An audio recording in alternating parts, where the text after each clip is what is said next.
നമസ്കാരം, welcome back to our channel. ഇന്ന് നമുക്ക് വളരെ പെട്ടെന്ന് ഉണ്ടാക്കാൻ പറ്റുന്ന നല്ല ടേസ്റ്റി ആയിട്ടുള്ള കുട്ടികളുടെയൊക്കെ പ്രിയപ്പെട്ട ജാം റോളിന്റെ റെസിപ്പിയാണ്. മിക്സി ഉപയോഗിച്ചിട്ടാണ് നമ്മൾ ബാറ്റർ ഉണ്ടാക്കുന്നത്, എന്നിട്ട് ദോശക്കല്ലിലേക്ക് ഒഴിച്ചിട്ടാണ് ഉണ്ടാക്കുന്നത്. അപ്പോൾ ഇതെങ്ങനെയാണ് എളുപ്പത്തിൽ ഉണ്ടാക്കുന്നതെന്ന് കണ്ടു നോക്കാം. ആദ്യം തന്നെ നമുക്ക് ഇതിലേക്കുള്ള ബാറ്റർ ഒന്ന് റെഡിയാക്കി എടുക്കാം. മിക്സിയുടെ ചെറിയ ജാറിലേക്ക് ഒരു 6 ടേബിൾ സ്പൂൺ പഞ്ചസാര എടുക്കുന്നുണ്ട്, 1/3 കപ്പ്. ഇനി ഇത് അലിഞ്ഞു കിട്ടാൻ എളുപ്പത്തിന് വേണ്ടിയിട്ട് ഒന്നങ്ങ് പൊടിച്ചെടുക്കാം. ഇനി ഈ പൊടിച്ചെടുത്തിരിക്കുന്ന പഞ്ചസാരയിലേക്ക് 2 മീഡിയം സൈസിലുള്ള മുട്ടയൊന്ന് പൊട്ടിച്ചൊഴിച്ചു കൊടുക്കാം. ഈ മുട്ടേന്റെ മണം ഇല്ലാതിരിക്കാൻ വേണ്ടിയിട്ട് നമുക്ക് കുറച്ച് വാനില എസൻസും കൂടെ ചേർത്ത് കൊടുക്കാം. ഒരു 1/2 ടീസ്പൂണൊക്കെ വാനില എസൻസ് ചേർക്കുന്നുണ്ട്. ഇനി ഇത് മൂന്നും കൂടെ ഒന്ന് നന്നായിട്ട് പതഞ്ഞു വരുന്നവരെ 1 മിനിറ്റ് ഒന്ന് അടിച്ചെടുക്കാം. ഇതിപ്പോൾ അടിച്ചെടുത്തിട്ടുണ്ട്. ഇനി ഇതിലേക്ക് നമുക്ക് 1/4 കപ്പ് തൈരും കൂടെ ചേർത്ത് കൊടുക്കാം കേട്ടോ. ഈ ഒരു തൈര് തണുപ്പില്ലാത്തതായിരിക്കണം. നമ്മൾ ഫ്രിഡ്ജിൽ നിന്ന് എടുത്തിട്ട് അതേപോലെ തന്നെ ഉപയോഗിക്കരുത്. പുറത്തെടുത്ത് വെച്ചിട്ട് റൂം ടെമ്പറേച്ചർ ആയതിനു ശേഷം മാത്രമേ കേക്കിന് വേണ്ടിയിട്ട് ഉപയോഗിക്കാവുള്ളൂ. അതേപോലെ തന്നെ നേരത്തെ നമ്മൾ ഉപയോഗിച്ചിരുന്ന മുട്ടയും തണുപ്പില്ലാത്തതായിരിക്കണേ. ഇനി ഇതിലേക്ക് കുറച്ച് ഓയിലും കൂടെ ചേർത്ത് കൊടുക്കണം. സൺഫ്ലവർ ഓയിലോ അതല്ലെങ്കിൽ ഒലീവ് ഓയിലോ, ഇനി അതും അല്ലെങ്കിൽ ഉരുകിയ ബട്ടർ, ഇതിൽ ഏതെങ്കിലും ഒന്ന് ചേർത്ത് കൊടുക്കാം. 2 ടേബിൾ സ്പൂണൊക്കെ മതിയാകുമേ. അതും കൂടെ ചേർത്തിട്ട് ഓയിലൊക്കെ ഒന്ന് മിക്സ് ആവാൻ വേണ്ടിയിട്ട് 2-3 സെക്കൻഡും കൂടി ഒന്ന് അടിച്ചെടുക്കാം. അടിച്ചെടുത്തിട്ടുണ്ട്. അത് നമുക്കൊരു ബൗളിലേക്ക് ഒഴിച്ചു കൊടുക്കാം. ഇതിലേക്ക് ഇനി പൊടികൾ ചേർത്ത് കൊടുക്കണം. അതിന് വേണ്ടിയിട്ട് ഒരു അരിപ്പ് വെച്ച് കൊടുക്കുന്നുണ്ട്. അതിലേക്ക് ഒരു 1/2 കപ്പ് മൈദ ചേർക്കുന്നുണ്ട്. 60 ഗ്രാം മൈദയാണ്.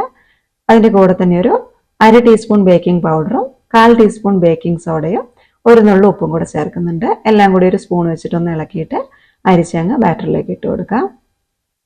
ഇനി ഇതൊന്ന് മിക്സ് ചെയ്തും കൂടെ എടുക്കണം. ഹാൻഡ് വിസ്കോ അതല്ലെങ്കിൽ ഫോർക്കോ തവിയോ എന്തെങ്കിലും ഉപയോഗിച്ചിട്ട് കട്ടകളൊന്നും ഇല്ലാതെ പതുക്കെ ഒന്ന് മിക്സ് ചെയ്തെടുക്കാം. ഈ ഒരു ബാറ്റർ ലൂസ് ആയിട്ടുള്ള ബാറ്ററാണ്. ഇത് നമുക്ക് ദോശക്കല്ലിലേക്ക് ഒഴിച്ചു കൊടുക്കാനുള്ളതാണ്. അപ്പോൾ അതിന് വേണ്ടിയിട്ട് ഒരു ദോശക്കല്ല് നന്നായിട്ടൊന്ന് തുടച്ചെടുക്കാം. എണ്ണ തേക്കേണ്ട ആവശ്യമൊന്നുമില്ല, ബട്ടർ പേപ്പർ ഒന്നും വെക്കേണ്ട ആവശ്യമില്ല. നമുക്കിപ്പോൾ റെഡിയാക്കി വെച്ചിരിക്കുന്ന ബാറ്റർ അതുപോലെ തന്നെ അങ്ങ് ഒഴിച്ചു കൊടുക്കാം. ബാറ്റർ എല്ലാ ഭാഗത്തേക്കും ആവാൻ വേണ്ടിയിട്ട് തവയൊന്ന് പതുക്കെ ഒന്ന് ചെരിച്ചു കൊടുത്താൽ മതി. മൊത്തത്തിലങ്ങ് ഒരുപോലെ അങ്ങ് സ്പ്രെഡ് ചെയ്തെടുക്കാം. എന്നിട്ട് ഇതിൽ എയർ ബബിൾസ് എന്തെങ്കിലും ഉണ്ടെങ്കിൽ പോകാൻ വേണ്ടിയിട്ട് നമ്മൾ കേക്കിനൊക്കെ ചെയ്യുന്നത് പോലെ തന്നെ 2-3 തവണയൊന്ന് ടാപ്പ് ചെയ്ത് കൊടുക്കാം. ഇനി നമുക്കിത് ചൂടാക്കാനായിട്ട് വെച്ചിരിക്കുന്ന ദോശക്കല്ലിലേക്ക് വെച്ച് കൊടുക്കണേ. ഈ ഒരു ബാറ്റർ നമുക്ക് പെട്ടെന്ന് ഉണ്ടാക്കിയെടുക്കാൻ പറ്റും. അപ്പോൾ ബാറ്റർ ഉണ്ടാക്കാൻ തുടങ്ങുന്നതിന് മുൻപായിട്ട് ഒരു ദോശ തവയൊന്ന് അടുപ്പിലേക്ക് വെച്ചിട്ട് നന്നായിട്ടൊന്ന് ചൂടാക്കി എടുക്കണേ. 5 മിനിറ്റ് ഒക്കെ വെച്ചിട്ടൊന്ന് ചൂടാക്കി എടുത്താൽ മതി. ഈ ഒരു ദോശ തവേൻ്റെ മുകളിലേക്കാണ് നമ്മളിപ്പോൾ ബാറ്റർ ഒഴിച്ചിരിക്കുന്ന ദോശക്കല്ല് വെച്ച് കൊടുക്കുന്നത്. അപ്പോൾ അതിന് വേണ്ടിയിട്ട് ഞാൻ നേരത്തെ തന്നെ ഒരു ഇരുമ്പിൻ്റെ ദോശ തവയൊന്ന് ചൂടാക്കാനായിട്ട് വെച്ചിട്ടുണ്ട്. ഇരുമ്പിൻ്റെ തന്നെ വേണമെന്നൊന്നുമില്ല കേട്ടോ, നോൺ സ്റ്റിക്കിൻ്റെതായാലും മതി, കുഴപ്പമൊന്നുമില്ല. നന്നായിട്ടൊന്ന് ചൂടായി വന്നാൽ മതി. എന്നിട്ട് അതിന് മുകളിലേക്ക് നമ്മളിപ്പോൾ ബാറ്റർ ഒഴിച്ചിരിക്കുന്ന ദോശക്കല്ലങ്ങ് വെച്ച് കൊടുക്കാം. ഇനി ഇതൊരു അടപ്പ് വെച്ചിട്ട് അടച്ചു കൊടുക്കാം. അടപ്പില്ലെങ്കിൽ വലിയ സ്റ്റീൽ പ്ലേറ്റ് ഉണ്ടെങ്കിൽ അത് വെച്ചിട്ട് അടച്ചാലും മതി. എന്തായാലും മൊത്തത്തിലൊന്ന് കവറായിട്ട് ഇരിക്കണമെന്ന് മാത്രമേ ഉള്ളൂ. ഇനി ഫ്ലെയിം മീഡിയത്തിലേക്ക് വെച്ചിട്ട് ഇതൊരു 10 മിനിറ്റ് ഒന്ന് വേവിച്ചെടുക്കാം. നമ്മൾ ബാറ്റർ വെച്ചിരിക്കുന്ന ദോശക്കല്ല് അടിയിൽ വെച്ചിരിക്കുന്ന ദോശക്കല്ലിലേക്ക് ചേർന്നിരിക്കണേ. ബാറ്റർ ഒഴിച്ചിരിക്കുന്ന ദോശക്കല്ലിനേക്കാളും ചെറിയ ദോശക്കല്ലൊക്കെ എടുക്കുകയാണെങ്കിൽ ചിലപ്പോൾ നമുക്ക് അങ്ങനെ ചേർത്ത് വെക്കാനായിട്ട് പറ്റില്ല. അപ്പോൾ അതിനനുസരിച്ചുള്ള ദോശക്കല്ല് അടിയിൽ വെച്ച് കൊടുക്കണേ. രണ്ടും നന്നായിട്ട് ചേർന്നിരിക്കണം എന്നേ ഉള്ളൂ. ഇത് ആയി വരാനൊരു 10 മിനിറ്റ് ഒക്കെ എടുക്കുക. അപ്പോഴേക്കും നമുക്ക് കുറച്ച് കാര്യങ്ങളൊന്നും ചെയ്തു വെക്കാനുണ്ട്. ഒരു ചെറിയ ബൗളിലേക്ക് 2 ടേബിൾ സ്പൂൺ ജാം എടുക്കാം. മിക്സഡ് ഫ്രൂട്ട് ജാമാണ്. ഇതിപ്പോൾ കട്ടിയായിട്ടല്ലേ ഇരിക്കുന്നത്, അപ്പോൾ നമുക്ക് നന്നായിട്ട് സ്പൂൺ വെച്ചിട്ടൊന്ന് ഇളക്കിയിട്ട് ലൂസാക്കി എടുക്കാം. ഇത് നമ്മളിപ്പോൾ ഉണ്ടാക്കുന്ന കേക്കിലേക്ക് സ്പ്രെഡ് ചെയ്യാനുള്ളതാണ്. അപ്പോൾ നന്നായിട്ട് മിക്സാക്കി ലൂസാക്കിയിട്ട് ഒരു സൈഡിലേക്ക് മാറ്റി വെക്കാം. അതേപോലെ തന്നെ വേറൊരു ചെറിയ ബൗൾ എടുക്കാം. ഇതിലേക്കൊരു 3 ടേബിൾ സ്പൂൺ വിപ്പിംഗ് ക്രീം എടുക്കുന്നുണ്ട്. മധുരമുള്ള വിപ്പിംഗ് ക്രീമാണ്. ഇത് ഹാൻഡ് വിസ്ക് വെച്ചിട്ട് നന്നായിട്ടൊന്ന് ബീറ്റ് ചെയ്തെടുക്കാം. ഇതുപോലെ തിക്കായിട്ടുള്ള പീക്കാവുന്നവരെ അങ്ങ് ബീറ്റ് ചെയ്തെടുക്കാം. അതങ്ങ് മാറ്റി വെക്കാം. വിപ്പിംഗ് ക്രീം ഇല്ലെങ്കിൽ ഒരു കുഴപ്പമില്ല കേട്ടോ, നമുക്ക് ജാമ് മാത്രം ഉപയോഗിച്ചിട്ടോ ജാം റോൾ ഉണ്ടാക്കിയെടുക്കാം. വിപ്പിംഗ് ക്രീം ഉണ്ടെങ്കിൽ കുറച്ചും കൂടി ഒരു ടേസ്റ്റ് അധികം ഉണ്ടാവുന്നു മാത്രം. അപ്പോൾ ഉണ്ടെങ്കിൽ എടുക്കുക, ഇല്ലെങ്കിൽ അതങ്ങ് ഒഴിവാക്കിയിട്ട് ബാക്കിയുള്ള എല്ലാ കാര്യങ്ങളും ഇതേപോലെ തന്നെ അങ്ങ് ചെയ്താൽ മതി. ഇപ്പോൾ ഒരു 10 മിനിറ്റ് ആയിട്ടുണ്ട്. നമുക്ക് നമ്മുടെ കേക്ക് റെഡി ആയിട്ടുണ്ടോ എന്ന് നോക്കാം. അടപ്പ് മാറ്റി നോക്കുന്നുണ്ട്. എന്നിട്ട് ഒരു സ്ക്യൂർ വെച്ചിട്ടൊന്ന് കുത്തി നോക്കുന്നുണ്ട്. സ്ക്യൂറിലൊന്നും ഒട്ടിപ്പിടിച്ചിട്ടില്ലെങ്കിൽ നമ്മളെ കേക്ക് വെന്തിട്ടുണ്ട്. ഇതിപ്പോൾ ഒന്നും ഒട്ടിപ്പിടിച്ചിട്ടൊന്നുമില്ല, കേക്ക് നല്ലോണം വെന്തിട്ടുണ്ട്. ഇനി കൂടുതൽ സമയം വെക്കണ്ട കേട്ടോ. നമുക്കിത് അടുപ്പിൽ നിന്ന് മാറ്റാം. ഫ്ലെയിം ഓഫ് ആക്കിയിട്ടുണ്ട്. കേക്ക് അഥവാ പാനിലേക്ക് ഒട്ടിപ്പിടിച്ചിട്ടുണ്ടെങ്കിൽ പതുക്കെ ഒരു സ്പാച്ചില വെച്ചിട്ടൊന്ന് ഇളക്കിയെടുത്താൽ മതി. ഇത് നമുക്കൊരു ബട്ടർ പേപ്പറിലേക്ക് വെച്ച് കൊടുക്കാം. റോൾ ചെയ്തെടുക്കാൻ എളുപ്പത്തിന് വേണ്ടിയിട്ട് നമുക്കിതിൻ്റെ 4 ഭാഗം ഒന്ന് മുറിച്ച് കളയാം. സ്ക്വയർ ഷേപ്പായിട്ട് കിട്ടുകയാണെങ്കിൽ റോൾ ചെയ്തെടുക്കാനും അതുപോലെ തന്നെ കാണാനൊക്കെ നല്ലതായിരിക്കും. മുറിച്ച് കളഞ്ഞ കേക്ക് കളയണ്ട കേട്ടോ. അത് നമുക്ക് ചായൻ്റെ കൂടെയൊക്കെ കഴിക്കാൻ പറ്റിയിട്ടുള്ള നല്ല ടേസ്റ്റുള്ള ഒരു കേക്ക് തന്നെയാണ്. അപ്പോൾ അതങ്ങനെ ഉപയോഗിക്കാം. ബാക്കിയുള്ളതിലേക്ക് നമുക്ക് നേരത്തെ നമ്മൾ നന്നായിട്ട് ബീറ്റ് ചെയ്ത് വെച്ചിരുന്ന ജാം ഉണ്ടല്ലോ, അത് ആദ്യം ഒന്ന് സ്പ്രെഡ് ചെയ്ത് കൊടുക്കാം. എല്ലാ ഭാഗത്തേക്കും ആവുന്ന രീതിയിൽ നല്ലോണം അങ്ങ് സ്പ്രെഡ് ചെയ്ത് കൊടുക്കുന്നുണ്ട്. ഇനി ഇതിന് മുകളിലേക്ക് ബീറ്റ് ചെയ്ത് വെച്ചിരിക്കുന്ന വിപ്പിംഗ് ക്രീമും കൂടെ സ്പ്രെഡ് ചെയ്ത് കൊടുക്കാം. ഒരുപാടൊന്നും തേച്ച് കൊടുക്കേണ്ട ആവശ്യമില്ല കേട്ടോ. ചെറിയൊരു ലെയറായിട്ട് അങ്ങ് തേച്ച് കൊടുക്കാം. ഇനി നമുക്ക് നല്ലോണം ടൈറ്റായിട്ട് റോൾ ചെയ്തെടുക്കണം. റോൾ ചെയ്തെടുക്കുമ്പോൾ പൊട്ടിപ്പോകാതെ റോൾ ചെയ്തെടുക്കണേ. പൊട്ടിപ്പോയെന്ന് വെച്ചിട്ട് കുഴപ്പമൊന്നുമില്ല, നമ്മളിപ്പോൾ വീട്ടിലുണ്ടാക്കി കഴിക്കാനല്ലേ, അപ്പോൾ ഒന്ന് പൊട്ടിപ്പോയാലും കുഴപ്പമൊന്നുമില്ല. എന്നാലും പരമാവധി പൊട്ടിപ്പോകാതെ റോൾ ചെയ്തെടുക്കാനായിട്ട് നോക്കാം. എന്നിട്ട് ബട്ടർ പേപ്പറും കൂടെ കൂട്ടി അങ്ങ് റോൾ ചെയ്തെടുക്കുന്നുണ്ട്. ഇനി നമുക്കിത് കുറച്ച് നേരം ഒന്ന് ഫ്രിഡ്ജിലേക്ക് എടുത്ത് വെക്കണേ. ഒരു മണിക്കൂറൊക്കെ വെച്ചാൽ നല്ലതായിരിക്കും. പെട്ടെന്ന് തന്നെ നമുക്ക് എടുക്കണമെന്നുണ്ടെങ്കിൽ വേണമെങ്കിൽ ഫ്രീസറിലേക്ക് ഒരു 10 മിനിറ്റ് ഒക്കെ വെച്ചിട്ടങ്ങ് പെട്ടെന്ന് തന്നെ എടുത്താൽ മതി. നന്നായിട്ട് തണുത്തതിന് ശേഷം മാത്രം കേട്ടോ ഫ്രിഡ്ജിലേക്ക് വെക്കാവുള്ളൂ.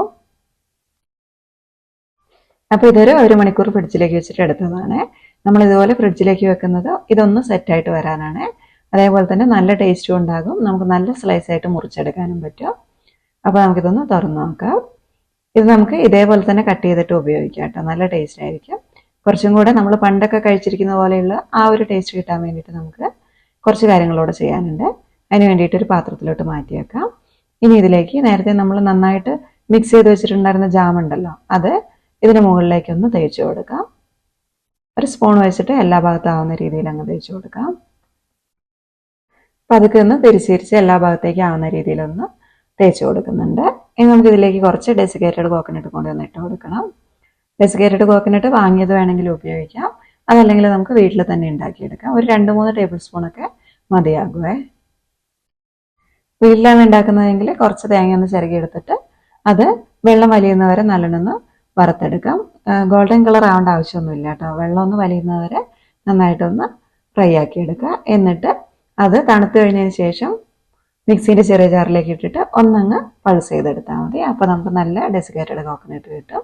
ഇത് ഞാനിപ്പോൾ ഇവിടെ തന്നെ വീട്ടിലുണ്ടാക്കിയതാണ്. ഇത് നമുക്ക് ജാം തേച്ച് വെച്ചിരിക്കുന്ന റോളിന് മുകളിലേക്ക് ഇട്ട് കൊടുക്കാം. അതല്ലെങ്കിൽ ഒരു പ്ലേറ്റിൽ കുറച്ച് ഡെസിക്കേറ്റഡ് കോക്കനട്ട് എടുക്കുക. എന്നിട്ട് അതിന് മുകളിൽ കൂടെ ഈ റോൾ അങ്ങ് പതുക്കി അങ്ങ് ഉരുട്ടി അങ്ങ് എടുത്താൽ മതി. ഇപ്പോൾ എല്ലാ ഭാഗത്തും ആയിട്ടുണ്ട്. ഇനി നമുക്കിതൊന്ന് മുറിച്ച് നോക്കാം. ആദ്യത്തെ ഒരു ഭാഗം അങ്ങ് മുറിച്ചിട്ട് മാറ്റി വെക്കുന്നുണ്ട്. അത് ഫുൾ സർക്കിളായിട്ട് കിട്ടില്ല എന്ന് മാത്രമേ ഉള്ളൂ, കഴിക്കാൻ നല്ലതാണ് കേട്ടോ. ഇനി നമുക്ക് ഓരോ കഷ്ണങ്ങളായിട്ട് മുറിച്ചെടുക്കാം. ഇത് കണ്ടില്ലേ, നല്ല അടിപൊളിയായി വന്നിട്ടുണ്ട്. നല്ല സോഫ്റ്റ് ആണ് കേട്ടോ. നമ്മൾ മുറിക്കുന്ന സമയത്ത് കത്തി വെച്ചിട്ട് അമർത്തി അങ്ങ് മുറിക്കരുത് കേട്ടോ, അപ്പോൾ നല്ല സർക്കിളായിട്ട് കിട്ടില്ല. പതുക്കെ കത്തി മുൻപോട്ടും പുറകോട്ടും വലിച്ച് പതുക്കെ അങ്ങ് മുറിച്ചെടുത്താൽ മതി. അപ്പോൾ മുറിച്ചെടുത്തിട്ടുണ്ട്, നല്ല പെർഫെക്റ്റ് ആയിട്ട് തന്നെ കിട്ടിയിട്ടുണ്ട്. ഇനി നമുക്കൊന്ന് കഴിച്ചും കൂടെ നോക്കിയാൽ മതി. അതിന് മുൻപായിട്ട് ഇതിന് മുകളിലേക്ക് കുറച്ച് പഞ്ചസാര തരികളൊന്ന് തൂവി കൊടുക്കണേ. അപ്പോൾ നല്ല ടേസ്റ്റ് ഉണ്ടാകും. നമ്മൾ കടയിൽ നിന്ന് വാങ്ങിക്കുന്നതിലൊക്കെ അങ്ങനെ പഞ്ചസാര തരി കണ്ടിട്ടില്ലേ, അതുപോലെ വേണമെന്നുണ്ടെങ്കിൽ കുറച്ച് പഞ്ചസാര തരിയും കൂടി അങ്ങ് തൂവി കൊടുക്കാം. ഇനി ഇതൊന്ന് കഴിച്ചും കൂടെ നോക്കട്ടെ കേട്ടോ. നല്ല ടേസ്റ്റായി വന്നിട്ടുണ്ട് കേട്ടോ. മധുരമൊക്കെ പാകത്തിനുണ്ട്, നല്ല സോഫ്റ്റ് ആയിട്ടുണ്ട്. അപ്പോൾ കുട്ടികൾക്കൊക്കെ ഇത് തീർച്ചയായിട്ടും ഇഷ്ടപ്പെടും. സ്കൂളിൽ അടയ്ക്കുന്ന സമയത്ത് കുട്ടികൾക്കൊക്കെ ഇതുപോലെ ഒന്ന് ഉണ്ടാക്കി കൊടുക്കുക. അവർക്കൊക്കെ നന്നായിട്ട് തന്നെ ഇഷ്ടപ്പെടും. കുട്ടികൾക്ക് മാത്രമല്ല കേട്ടോ, നമുക്ക് മുതിർന്നവർക്കും ഇഷ്ടപ്പെടും. അത്രയ്ക്കും നല്ല ടേസ്റ്റാണ്. അപ്പോൾ ഉണ്ടാക്കി നോക്കിയിട്ട് നിങ്ങളുടെ അഭിപ്രായങ്ങളൊക്കെ ഒന്ന് താഴെ എഴുതണം. അതുപോലെ തന്നെ നമ്മുടെ വീഡിയോ ഒന്ന് ലൈക്ക് ഷെയറും കൂടെ ചെയ്യണേ. പിന്നെ നമ്മുടെ ചാനൽ ഇതുവരെ സബ്സ്ക്രൈബ് ചെയ്യാതെയാണ് കാണുന്നതെങ്കിൽ ഒന്ന് സബ്സ്ക്രൈബും കൂടെ ചെയ്യണേ. സബ്സ്ക്രൈബ് ചെയ്യുന്ന സമയത്ത് അതിൻ്റെ തൊട്ടടുത്തൊരു ബെൽ ബട്ടൺ കാണുന്നില്ലേ, അതും കൂടി ഒന്ന് പ്രസ് ചെയ്യുകയാണെങ്കിൽ ഞാൻ അപ്ലോഡ് ചെയ്യുന്ന വീഡിയോസൊക്കെ നോട്ടിഫിക്കേഷനായിട്ട് നിങ്ങളുടെ ഫോണിലേക്ക് പെട്ടെന്ന് തന്നെ വന്നോളൂ. അപ്പോൾ ഇതുപോലെയുള്ള നല്ലൊരു റെസിപ്പിയുമായിട്ട് അടുത്ത വീഡിയോയിൽ കാണാം. അതുവരെ നന്ദി, നമസ്കാരം.